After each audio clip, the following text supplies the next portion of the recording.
En 2014, César Cervantes decide vender su colección de arte y comprar la única casa proyectada por el arquitecto Luis Barragán en Jardines del Pedregal, comprometiéndose con la familia Prieto López, los clientes originales, a conservarla y protegerla, convirtiéndose así en un singular mecenas de la arquitectura moderna. Para llevar a cabo los trabajos, contrata al despacho de arquitectura Parque Humano y juntos toma la determinación de regresar la casa a su origen en 1950, haciendo a un lado el debate de si las ampliaciones posteriores fueron o no diseñadas por el propio Barragán,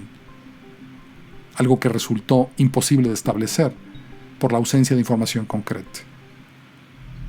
Las fotos de Armando Salas Portugal, tomadas ese año, resultaron la única fuente de información, ya que los pocos planos que subsisten en la Fundación Vitra en Suiza no contienen información que permita reconstruir la cronología de la casa. Así que el criterio rector de los trabajos de restauración fue arqueológico: eliminar todos los elementos posteriores al día en que la casa fue entregada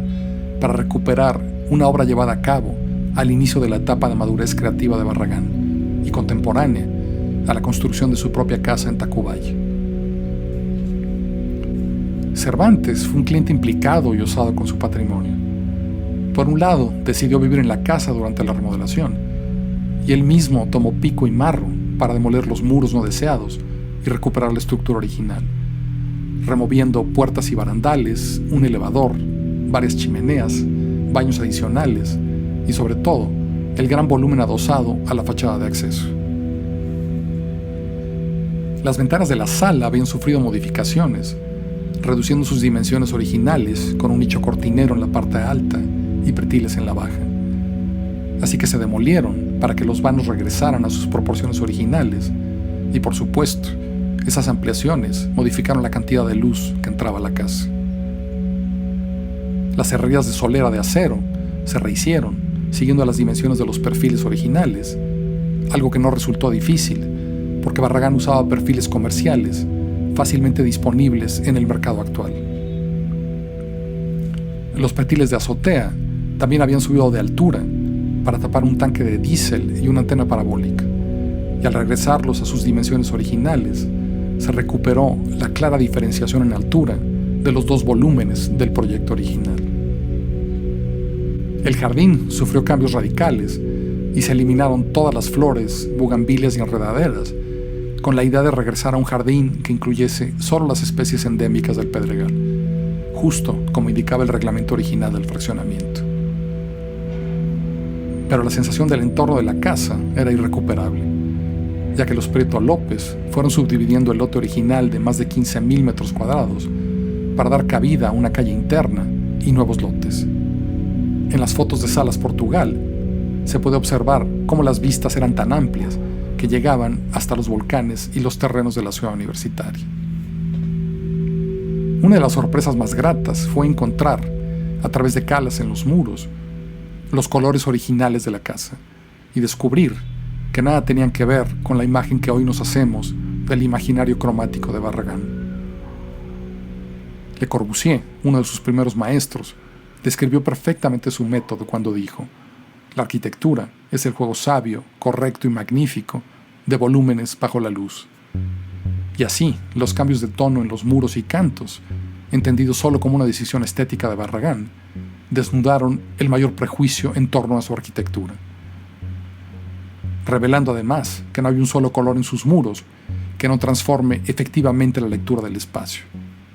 El color para él no era un vehículo de nostalgia, sino un catalizador del espacio. Barragán entendía perfectamente cómo ciertas auras cromáticas pueden saturar nuestra percepción visual, y descubrió cómo manipularla usando ambientes cromáticos complementarios.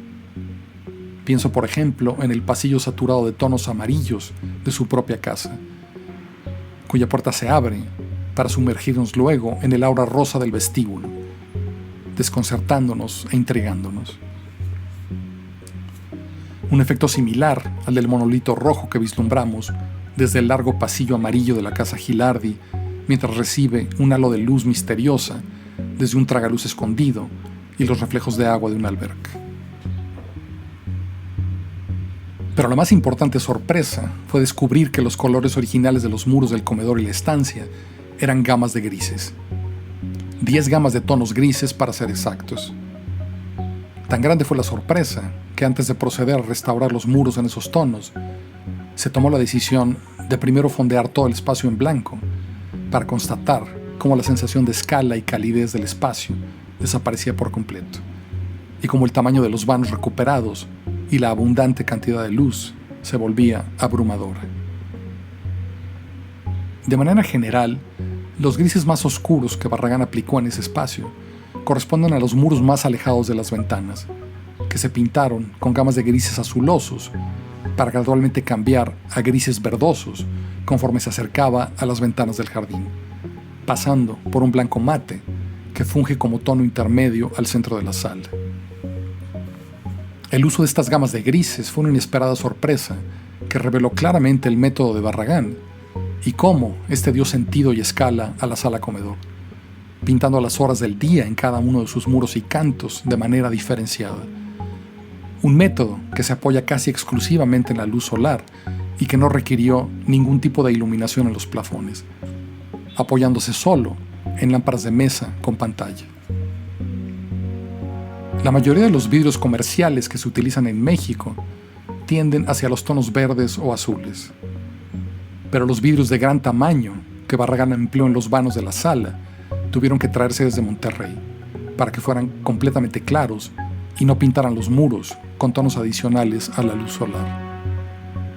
Pero Barragán empleó también vidrios texturizados,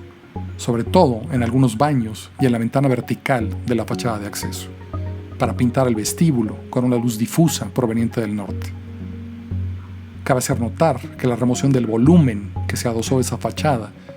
para dotar a la casa de un medio baño para visitas redujo drásticamente el tamaño y calidad de esa ventana, y que la recuperación de sus dimensiones originales y de esa luz difusa cambió radicalmente ese espacio. Después de esta reveladora recuperación, resulta más útil entender los muros, patios y plafones de Barragán como partes intercambiables de un sistema en el que la luz y los colores están al servicio del espacio. Un sistema hipersensible a los cambios de la luz solar, por más sutiles que sean, y en el que basta cambiar un tono o la textura del aplanado de un muro para trastocarlo. El centro de gravedad de ese sistema espacial de la Casa Prieto se encuentra, a mis ojos, al pie de la escalera de recinto negro que conecta el vestíbulo con la planta baja. Al pie de ella podemos contemplar ambos niveles y muchas de las gradaciones de luz y color que dan vida a la casa. También ahí descubrimos una puerta de madera de hoja doble que separa parcialmente al estudio del pasillo y que funciona como un difusor que filtra la luz, es decir, un elemento que no tiene ninguna función práctica o evidente, como detener las corrientes de aire o aislar acústicamente un espacio de otro, y que simplemente bloquea la luz de manera dinámica, y que cuando comienza a abrirse, nos invita a jugar con ella para hacernos conscientes de su rol en nuestra percepción del espacio.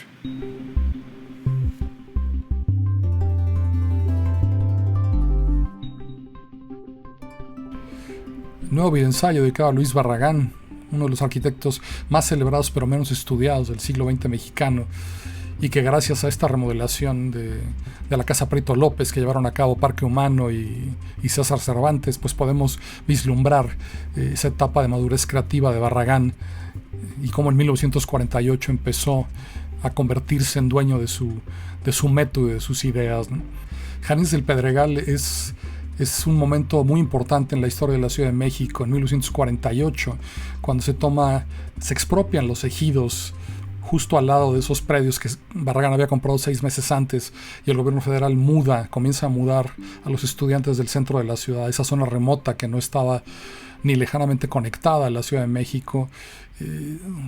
Cómo eso señala el inicio de la explosión urbana y cómo en pocos años la Ciudad de México se iría de 3 millones de habitantes a 8, ¿no? Entonces, esa historia que está llena de luces y de sombras, de tráfico de influencias,